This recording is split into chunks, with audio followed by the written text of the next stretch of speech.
यो face pack आज यसरी किन जाम्यो त?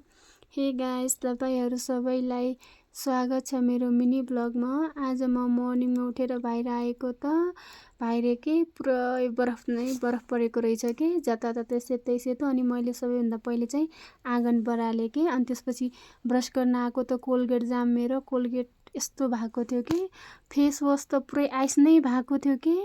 अनि यसलाई तातो पानी मजाले हाली यति गरेर मात्रै आयो कि यो फेस वास। अनि मैले हात मुख धोएँ क्या। अनि दिनमा चाहिँ घाम लागेको थियो अनि सबै बरफहरू पिग्लिएछ क्या। अनि यता मैले भित्र चाहिँ ग्यासमा अनि भात र दाल पकाएँ क्या। अनि बाहिर चुल्हामा आज सब्जी पकाउने भन्ने भयो। अनि यता मैले सबैभन्दा पहिला मसला पिसेँ।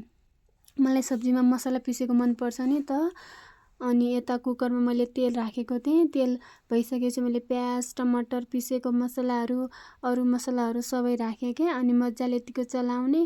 अनि यता चाहिँ मैले आलु के आज पहिल्यै ग्यासमा समातेको। अनि आलुलाई मजासँग यसो राम्रोसँग छिलेँ के। आलु छिलिसकेपछि चाहिँ अनि गोबी काटेँ। आज आलु र गोबीको सब्जी बनाउन लागेको हो नि त। गोबीलाई यसरी मसिनो मसिनो तरिकाले काटेँ। अनि आलुलाई पनि यता काटिसकेँ के। अनि आज यता सब्जी पनि पाक्यो। आजलाई यति नै।